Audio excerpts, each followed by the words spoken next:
growing up somewhere where a lot of people credit themselves on being one way, but then when you experience it as someone who looks from the outside, kind of looking in and then really experiencing it the way that they think they're acting and presenting themselves towards you, goes a long way towards kind of creating feelings of anxiety and, I won't say imposter syndrome, but just feeling like you don't really fit in because they claim to have the similar views as you and they claim to think similarly to you, but they really don't. And then being in classroom settings where, I know for me, I took advanced classes in high school, middle school, so I was one of the only kids of color and almost always the only Black child in my class, if not one of two. Being in that environment, in those situations, really, I felt a lot of anxiety in high school, and I had already dealt with like anxious feelings. And then being a psychologist child, she's going to tell you all the time, like, you have anxiety, like you have this and that. And I'm like, no, mommy, no, I don't. Like, I'm fine. And then you get older, and I'm like 18 now, but looking back, I'm like, oh, I guess she was right. But it just, you feel anxious. And I was never one of those kids who felt depressed or super upset with myself or had any like harmful thoughts or anything like that. But I think anxiety was the big thing for me because I always felt like it wasn't like suffocating, but there are just certain standards that you see set for kids who look like you that you don't see placed on other kids.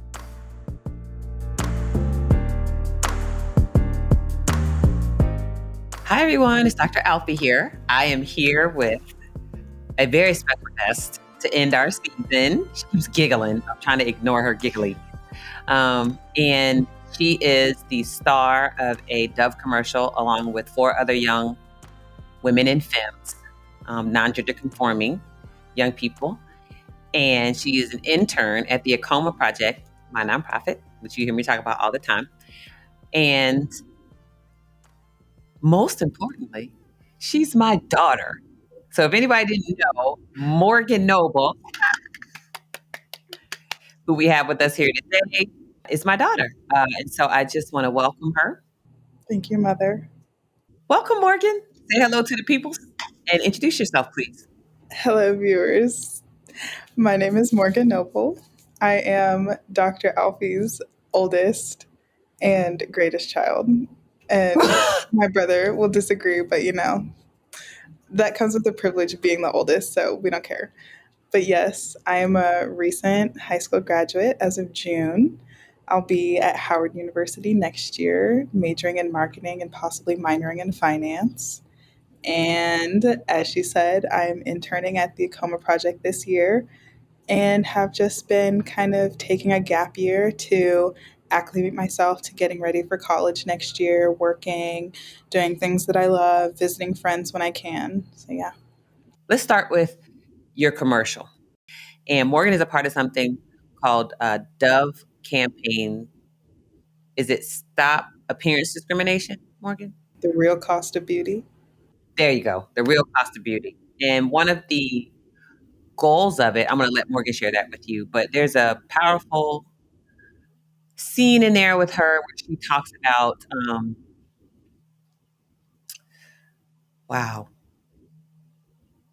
an experience that she had when she was in middle school. And we'll show the clip, we'll splice it in, but then after, when we come back, Morgann, if you could just dive in and talk a little bit about what made you feel like that was an important experience to share, what it was like for you, and how things like that impact the mental health of young women of color.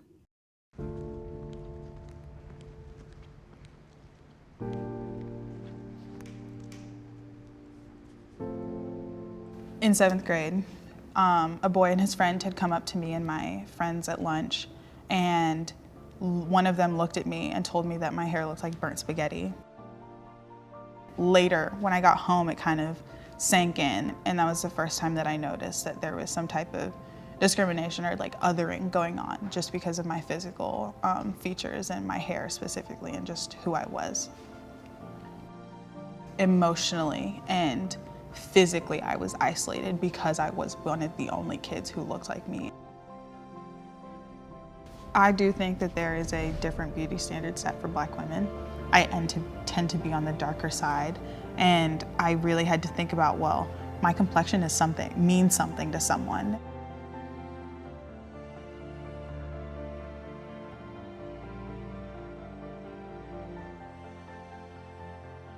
What you look like and how dark or how light your skin is should not be something that deters or brings people towards you. Like, you look how you look, you can't change that. You can, but like, why would you? And I do think all Black women are beautiful. I think I'm gorgeous. Like,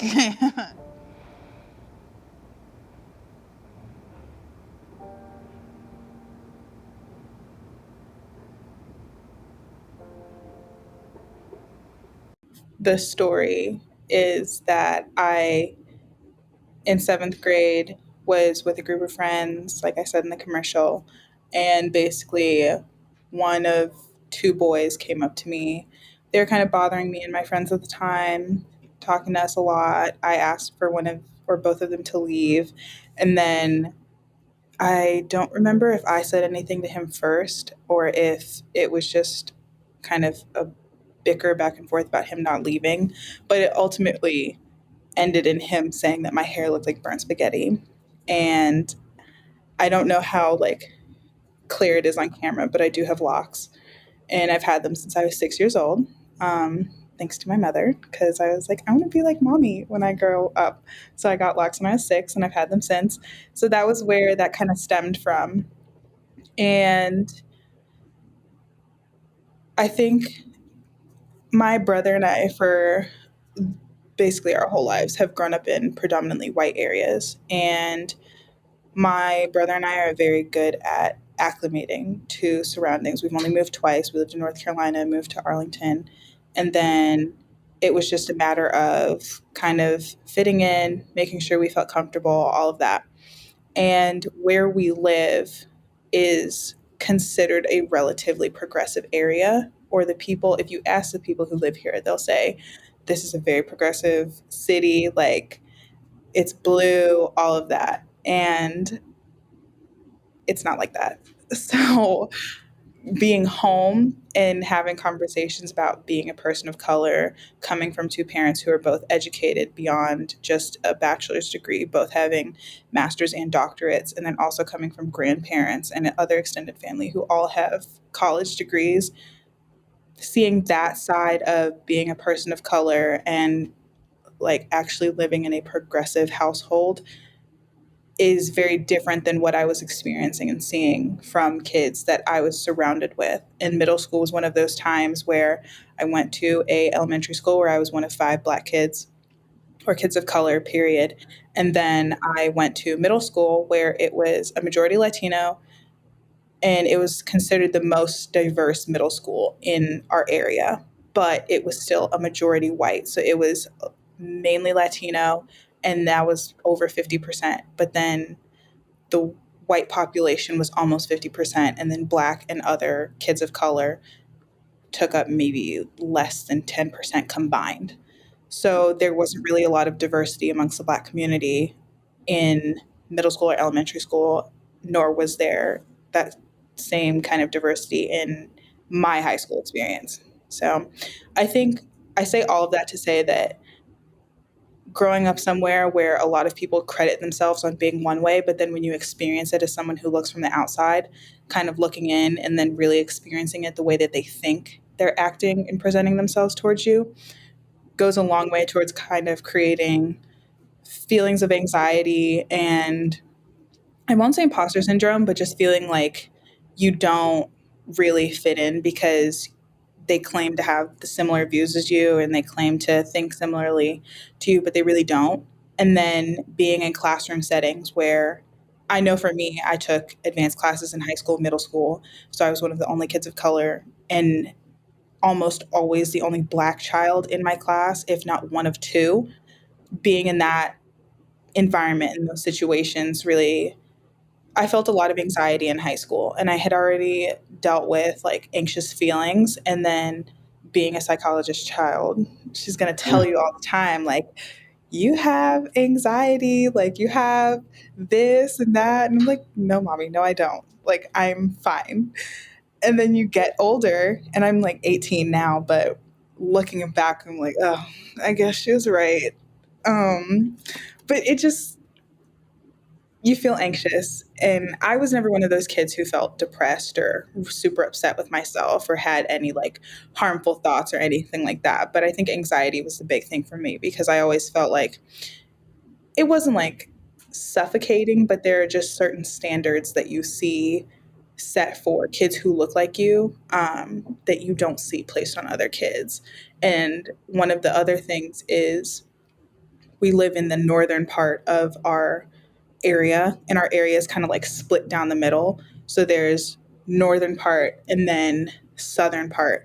And the northern part, anyone with eyes will tell you, is like over 90% white. There are other families of color, but being one of those kids who grows up around the kids and seeing how the parents interact is one of those things where you see a lot of kind of assimilation because these families of color are trying to fit in with the majority group. And my family was never one of those families to do that. Like, we were authentically who we are always. We never had issues with like people or like identifying our culture or anything like that. And then you go to the southern part of where we live, and it's very um, diverse. And there's the one high school down there. There's a bunch of elementary schools over there. But that part of town is a lot of things you don't see in the northern part where we live, which is like kind of, um, what's it called?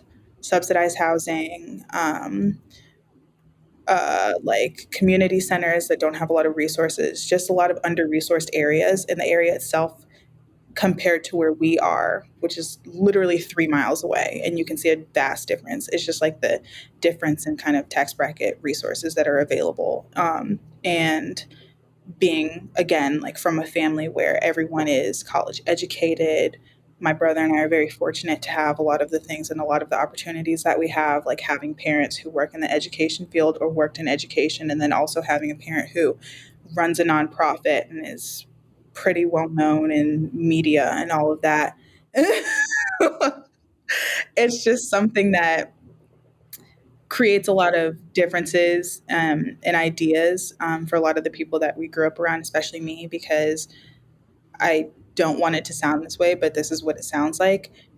We are looked at because we're black or of color, period, as a family that's not supposed to have a lot of resources where we are. And we're supposed to be one of these families who lives in the subsidized housing in the northern area. But we're fortunate enough to go to the schools with all the other kids who have resources and privileges. And it's like, my brother and I are not like that at all. Like, we have the same resources as our classmates, sometimes, if not more. And that creates a whole nother set of anxiety and issues, especially for me when I was in high school, because I spent a lot of time thinking that, not that I wasn't worthy, because I love what I have. Like, I love everything that I have, like the things that I continue to get. It was just, I felt a lot of anxiety and kind of imposter syndrome because there were times where I'm like, well, can I have this if they also have it? It like made me feel like I shouldn't have it, or it would make me second guess using whatever it was, whether it be clothing, piece of technology, shoes. Like, those were things that I would like opt out of using and use something else instead because I'm like, I get looks for using the same things as these kids. So why would I put myself through seeing those same faces and those same looks every day if I can just wear something else and then not have to worry about it? So it's a very long-winded answer to your question. No, it's powerful.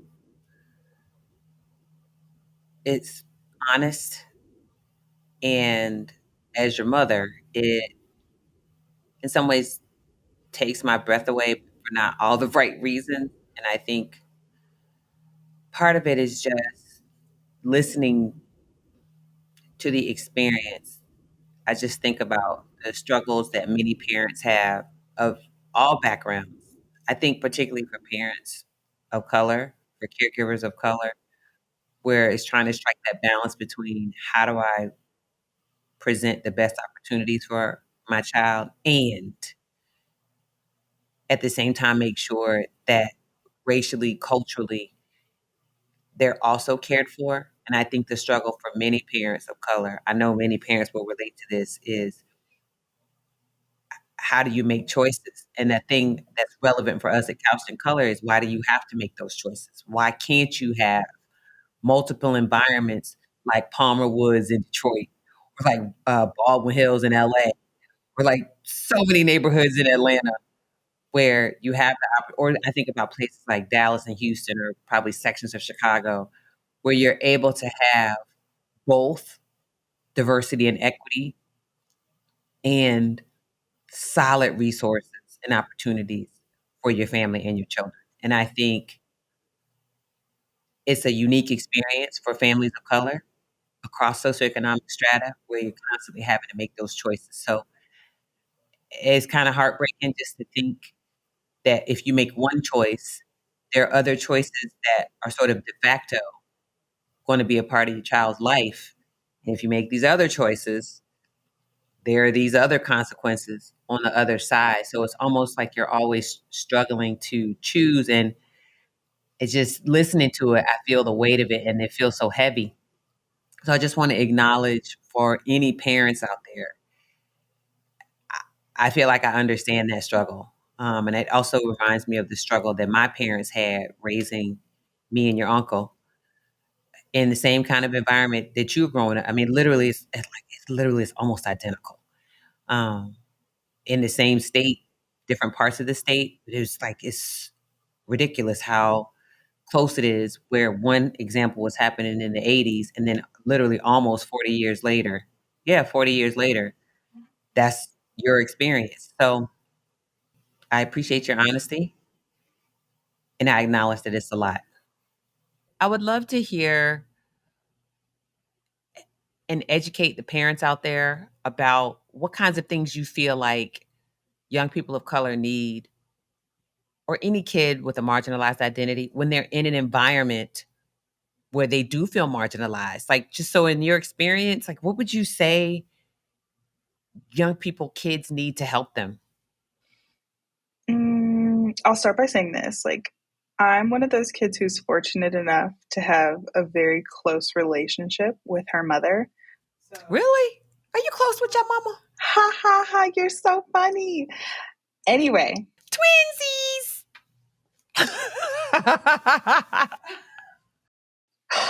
um, so I'm one of those girls who's like very, very, very close with her mother. And there's pretty much nothing she doesn't know that goes on in my life. Yeah, so best friends out there, you know who you are. My other children, she ain't telling all y'all's business. So I just want to make sure that's clear, right? Yeah. Dom, Soph, I just want y'all to know she ain't telling all y'all business. I'm just saying. So she knows enough about my friends' lives. Like she said, I don't say everything, but anything that pertains to my life, she knows. And even if I try and hide it, it'll turn into one of those arguments where it's like, I know you better than you know yourself. You can't hide anything from me. You came out of my body. Like, all of those things are what she says. I'm like, fine, if you know so much, then you know what's going on. Because sometimes I can't even articulate what's going on. And she's like, there's something wrong with you. And me saying I'm fine is not an answer, because she's like, well, clearly you don't look like that. So there's something wrong. So I can never just look flat, because she knows the difference between me looking flat and then me like actually just nothing being wrong and I'm just fine. Let me demonstrate. There's like Morgann normally, and all her friends, people who know her, teachers, godparents, everybody, her grandfather, like her recently deceased, God rest her soul, both her grandmas and her granddad. There's Morgann that we always see, which is like, she's just a happy kid. And then there's the Morgann when she's experiencing any kind of negative emotion. So, that might be negative emotions associated with anxiety. That might be feelings of like frustration, anger, sadness. Literally, the face is always the same. Think of the emoji with the straight line mouth. That is my child. So it's either or it's. And when you get, do you know what I mean? Like, it's just, you're not going to see like sad. You're not going to see it with her. You're going to just see straight mouth, straight line mouth emoji. So I'm gonna let you finish, Morgan, but I just want to give people a visual for like how like obvious and clear it is. Like, you don't have to be a psychologist or a mental health professional sometimes, I think, to read your kids' emotions. I feel like you just have to be attentive. So go ahead, Morgan. You were saying. So leading into your question about like how do you like have conversations with your kids? How do you go about addressing things like this? I just like preface it by saying I have great relationships with both of my parents. And I know my father is going to be listening to this. So, Daddy, I apologize in advance. Like, there are just certain things I cannot talk to my father about. And like being a teenage girl or a young woman, like, that's what you tell me all the time. When we're at home, you're like, you're a teenager. And then you're like, wait, no, you're a young woman. So I'm using your I have to words. be So don't honest make with that myself. face. Don't As make that much as I face. like, as much as I struggle, like parents out there, you'll get it. I'm struggling with, I'm being honest, like trying to create space for my child. She has to go be her own person.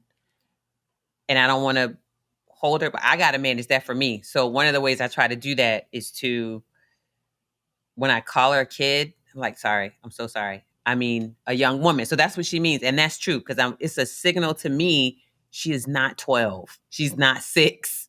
She's not the 3-year-old hanging on to my leg. She's a young woman. So I just have to give that context. Go ahead. So going into that, like, even the frivolous kind of teenage conversations, like, those are the conversations that you should just feel like. I can't tell a parent and a kid how to interact because that's different for everyone. But I can say that, like, parents and kids should be able to have those kind of like frivolous, non committal, like, kind of stupid conversations that like don't hold any weight, but they also should be in the same breath able to have those conversations that like mean a lot to, maybe if it doesn't mean so much to the parent, it means a lot to the child that they're able to say it. So like for me, I'm like getting very open. Like I am not a super emotional person in public. Like, you're not gonna see me cry a lot in public. You're not gonna see me like, the only emotions I might show in public are frustration if like someone does something or like I'm just, What do your friends call it? What do your friends call that face you make? I can't say the actual word, but I can say Yeah, you could say the letters. Yeah, the acronym. RBF. I Everyone who has either interacted with me in some capacity has seen me at some point or knows me like very well. Like my two like best friends in the whole world, but then even like my really close friend group, they all know like Morgan is the girl who's gonna have the RBF. Like The there's no changing council. it. Shouts out to the council. Yeah, the Council of Slay. I have RBF, and I'm not someone who's going to be super like overly emotional in person. Like my mother hates it, but like I'm a sap. I'm a huge sap. Love romance books, movies, music, all of it. I eat it up like it's popcorn. But so I have those conversations with her about like, oh my God, I'm making names up, but like, let's say I watched a movie and it's like Jonathan was in love with Mary and then they broke up and they're gonna get back together, but like they're going through this period and he said he loved her but only so he could keep her and now she's upset with him. Like I have those conversations with my mother. But me being able to have that type of conversation with my mother about something I care about then translates into me having a conversation with her about something more serious to me, like relationships or like friendships or teacher student relationships in terms of like grades, respect, all of that. So I think for, like I said before, I can't tell parents and their kids how to interact. or how to have those conversations around like mental health and like addressing issues. But I can say that because I have the type of relationship I do have with both my parents, especially my mother, I can have those kind of like non weight bearing conversations with her as well as those weight bearing conversations, and that works for me because I know like if I'm able to freely talk about something that I love like dearly that she may not love as much, but she's like open to listening to it like as much as I blab about it, then I know in a change of events, if something like drastic were to ever happen, or like I felt really sad or upset about something, I could also have that conversation with her. So, like, what's a good example? Like, I used Doodle Bops when she was little. When I tell you, oh, the Doodle Bops, the Fresh Beat Band, just so not my thing. But it was important to her. And so she needed it. Like her brother, Lego, what was that video game? Lego Lego City superheroes. Undercover. Lego City Undercover. Oh my God. It's just like giving him space for that. Remember the little creatures? What were the little creatures? You remember? It was like you would put them The on the stand and monsters, yeah, they were like and you monster could put them things. on the portal. Oh, Yes. So God. like No, this I don't remember. Skylanders. Yes, And Skylanders. Skylander dad. Oh my God. Like I'm totally dating myself. But the idea that those are like crude examples. Like we could get, if you want to go there, we can get into some other examples. Like when she would have conversations. So like I think one challenge for many parents is your children choose friends and like romantic partners. And sometimes you have the opportunity, I'm choosing my words carefully, to observe relationships. So when she was really little, I remember two children. That's all I'm gonna say. And both of them had awful behavior towards her. But she was the kind of kid who was going to convince people to like her. Do you know what I mean? Like it reminds me of that little girl in the teenager in Dear Evan Hansen, where she was just like all happy and like the African American girl in the play. And I think it was what's the actress's name? She's Dutch and black. Amanda Stenberg. Amanda Stenberg played her in the film, I think. So Yeah. like that character, that like shrink that character down to like elementary school and preschool, that was Morgan. And so it was, I could see, right, because I had the benefit of being an adult and I had the benefit of being a child and adolescent mental health professional. So I understand behaviors. And so these two kids were just consistently mean. And I don't mean like bullying, like hitting, but I mean like relationship aggression, relational aggression. Like everybody knows Dr. Nikki Crick and her work. But these two little girls, they were like pros in preschool at exhibiting relational aggression. So like watching your child continue to try to befriend. I'll give you one clear example. There was one time I think she was like first grade. I never forget this. And I'm sitting there like in bleachers watching Morgan come up a flight of steps or like try to squeeze through in an aisle. It was a tight aisle. And one of these little girls, these kids were like 6 years old, she sticks her foot out to trip her. And I'm literally sitting right there.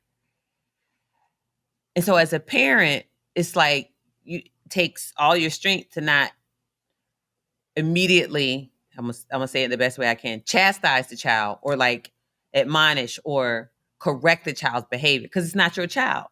At the same time, you're hurting my child.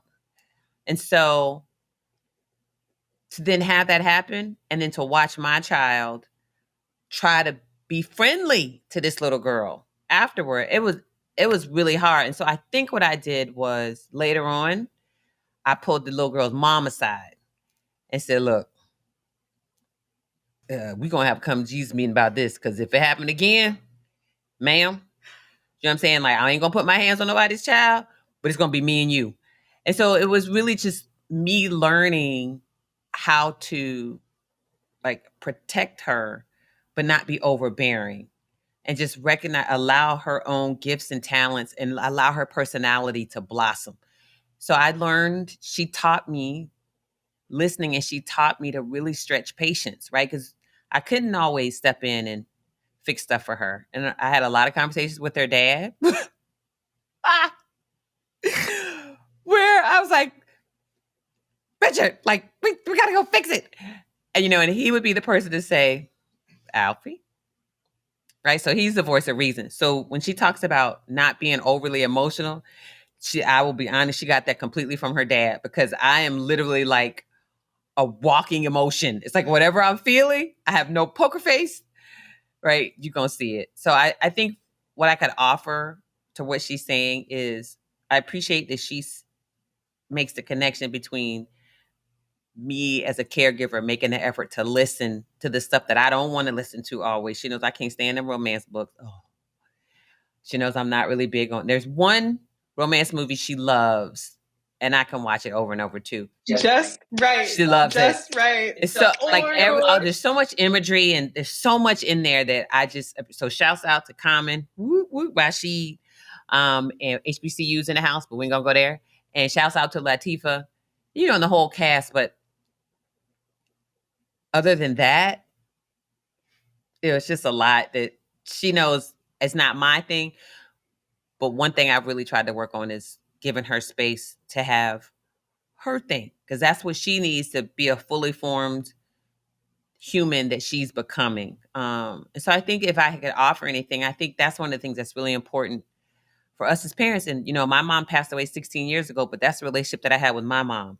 I think Morgan and I are even closer, but that's in part because when Morgan was 2 was when my mom passed away and I was pregnant with Morgan's brother.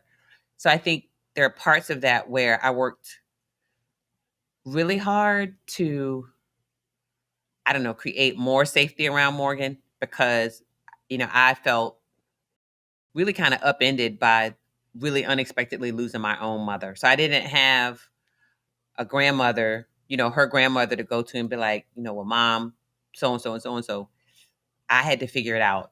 So I definitely believe that brought us closer. But I guess one thing I wonder, Morgan, is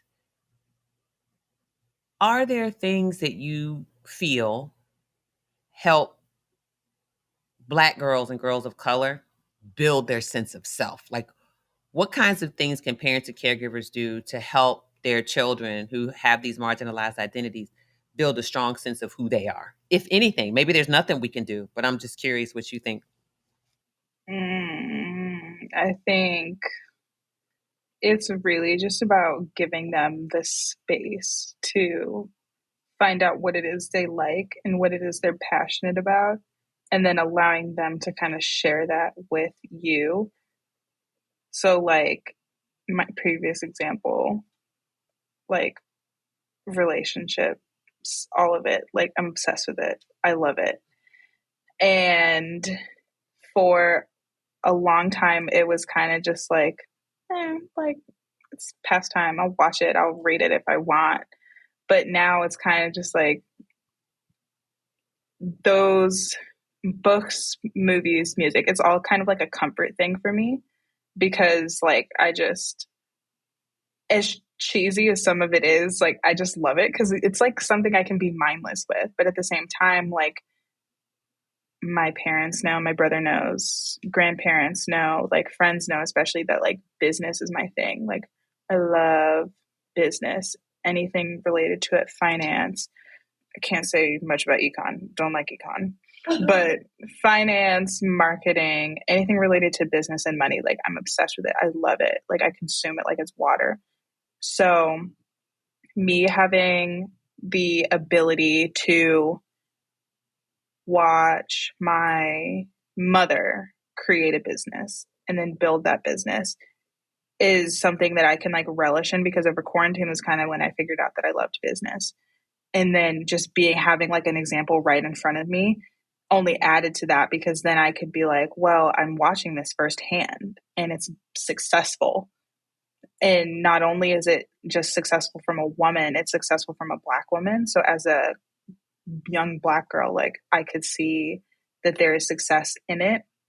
So I think the thing for me would just be like having, if guardian, caregiver, whoever's in your life, parents, whatever, but just being able to give the child that you're around the space to share it with you instead of kind of like being on them like, oh, what are your interests? What are your hobbies? What do you love? What do you dislike? Like, don't do that, because then they feel pressure to kind of come up with something on the spot. And then they're kind of just like faking it until they actually find something, or they'll just fake through it for the rest of their lives because they're like, well, I've been saying it since I was this young.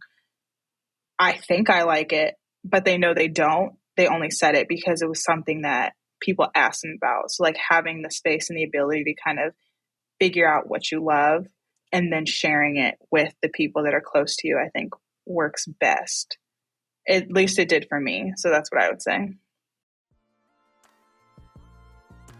We are the AAKOMA Project. Our vision from day one has been a world where every child, teen, and young adult, inclusive of all points of diversity, feels the freedom to live unapologetically and authentically within an environment that allows them to rise and thrive. Founded by Dr. Alfiee, the AAKOMA Project spearheads projects, research, events that further our goals of raising consciousness, empowering people, and changing systems. We do this by conducting patient-centered research, bringing a special focus to the unique experience of teens and youth of color, and encouraging young people to begin conversations about mental health in their communities. We're proud of the work that we've been doing here at the AAKOMA Project, but there's still much to be done. To learn more about how you can get involved and support the AAKOMA Project, please visit AAKOMAproject.org. AAKOMA Project.org. So as we kind of wind down a little bit, I thought it would be cool to talk a little bit about the stuff we've been able to do together over the last maybe year. So first, I would love for you to share with people a little bit about what you do with the AAKOMA Project as an intern, and like maybe talk a little bit about the things that you find the most fun, and then the area where you feel like you've grown the most. So like sort of the area that has challenged you and pushed you. So the most fun and what's challenged you, and give the people a little bit of an overview, of what you do at the AAKOMA Project. So as an intern, I don't really have set things that I do every day except like check emails and do small little errands that come up during the day. But for the most part, I'm kind of here to work under everyone, but kind of directly report to either my mother or the current director of operations. And what I do with that is I just like get projects that may take me a few days. I finish those, send them off, things like that. And I think the most enjoyable aspect of it is as her media presence is like growing, I get to do like two things with it, where I get to like travel with her and see this stuff firsthand and like meet people and kind of form those relationships that might be beneficial later to me in like marketing career or anything. Like I have people I can fall back on that I met throughout my time so far and be like, oh, I met you here. I'm so-and-so's daughter. Like, this is what I'm doing. I'd love it if you could help me.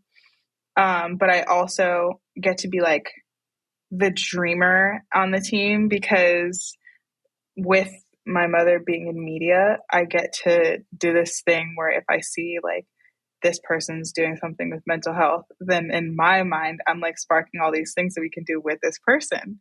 So like, I'm going to go here, and I don't care because I don't think I'm going to meet him anytime soon, but you know what? That may change. Chris Evans, a starting point. I love him. Love him. And it's not even about like, he's an actor, he's famous. I don't care about that. I don't even know this man, but I know enough about him to kind of be like, oh, he's amazing. And like, this is a mental health podcast, so looking at him is good for my mental health. Oh I'm my just gonna God. say it. I'm gonna say the other one, not the biggie. I'm gonna say the other one. There's two biggies. You can't say that one because he's I'm gatekeeping him. No one's allowed to know about that one. I'm talking about the movie that we watch over and over. Oh, Jonathan Majors. You can say him. Yeah, Jonathan Majors. We need you to understand our intern at the AAKOMA Project thinks the sun rises and sets on you, and she has watched The Harder They Fall like at least 1,000 times. times. Oh my God. So we just want you to know we respect your craft. We think you're phenomenal. And we want you to do some mental health stuff one day so you can work with the AAKOMA Project and help these young people of color. Because as a man of color who's well educated, who's out there doing his thing, we just need you to know you have young people at the AAKOMA Project who really, really admire what you do. But I digress. Go ahead, Morgann. Anyway, I get to be like the dreamer on the team. So when we have our team meetings or we're trying to figure out partnerships with other organizations, I get to be the person who, like, at lunch saw something in an article that I was reading that said, I'm using him again, but like, Chris Evans at a starting point is working with his friend and a director in Hollywood who helped him start a starting point, and they're working with legislators, both Democrat and Republican, in the House to bring awareness to different issues and topics. And I get to bring that to the attention of like my mom and be like, they haven't done a whole lot on mental health, so maybe we should figure out how can we partner with them. And then even if you aren't a legislator, you're an expert in the subject, so you can go on their platform, because it's like a whole app, website, whatever. You can go and film an interview with them and talk about mental health and stressors and everything and speak about it and bring a new group of people to their platform while also bringing attention to your own organization. So like, I get to dream and like say things like that and then try and make it happen. You got to talk about the other one that you recently made happen that you've been really good with. So we started working with the defensive line, which is a nonprofit started by the parents and the son. Solomon Thomas currently plays for the New York Jets. I don't know his position, but him and his parents started the defensive line a few years ago because his older sister, unfortunately, died by suicide. And we had the opportunity to form a partnership with them, and we're creating all sorts of programs and stuff with them currently. But they have a lot of connections in the football world. So the NFL Players Association, the NFL itself, ESPN, college sports, so the NCAA. Like, we got to put a pin in it because we also have a relationship with ESPN. Shouts out to Stephen Levine, Media Right, and all those good folks, because we're one of the founding partners for Choose Kindness, right? Which is also a collaborative effort between ABC and ESPN. So I just wanted to make sure I highlighted that because ESPN and ABC are wonderful partners to us. But go ahead.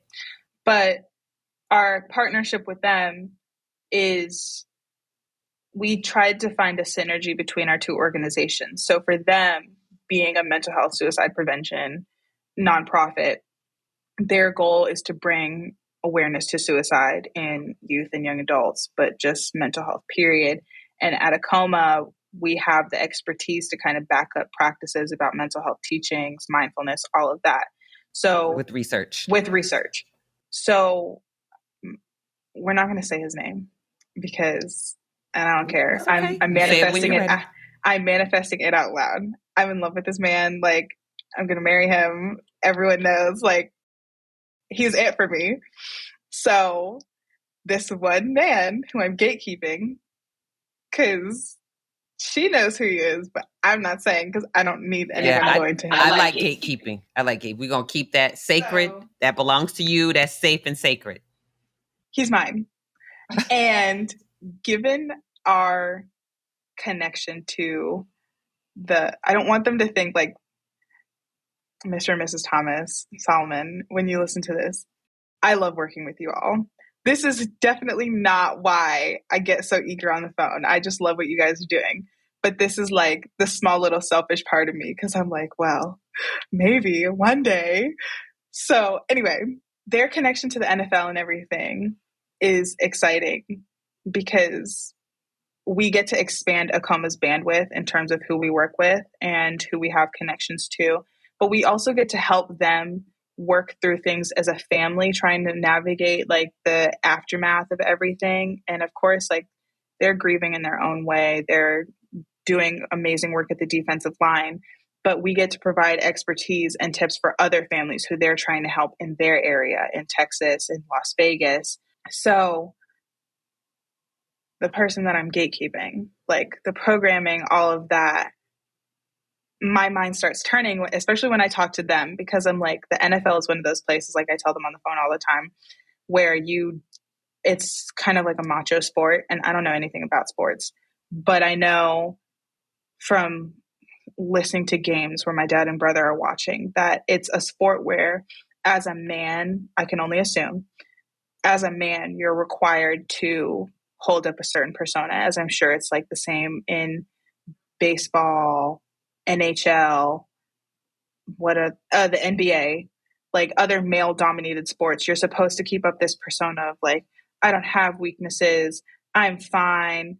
I'm okay. Like nothing's going to penetrate me. I'm a football player. I get hit all the time and I get back up and I'm okay. And the only thing that can really hurt me are these physical injuries, like breaking a leg, spraining a finger, doing whatever Dak Prescott did last season and severely breaking his ankle. But we have program ideas that we come up with. And one of the ones that I'm really excited to work with them on is where we get to bring in the connections that they have to current and like past NFL players, given that their son is currently playing. He has connections to current players.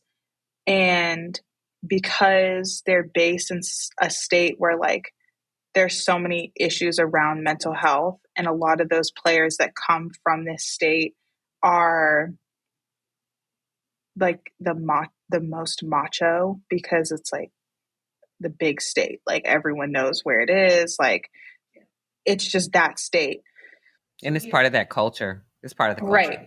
So you have those players who go back home in the off season or right before training camp, and they're back home in a state that's not going to allow them to kind of open up the way that you would hope that they would as men. But we get to like create camps and stuff and be like, oh, you should invite this guy and you should invite this guy. We know he trains here in the off season with some of his teammates. Maybe they can come out and we can help them try and bring mental health practices to their teammates and everything. So the programming that we're coming up with is my little way of getting like this much closer to the just stars in my eyes, like twinkle, all of it, like makes my heart beat 10 times faster. I've never met him, but in my mind, I will soon. So that's like the exciting part of it. But then I think the challenging part of it is I have always like connected better with adults and people older than me. And I don't say this to be rude or crass, but like I don't mesh with kids my age. The only kids my age that I mesh with are my really close friend group and my two best friends in the whole world. Like that's it. Like I don't like kids my age.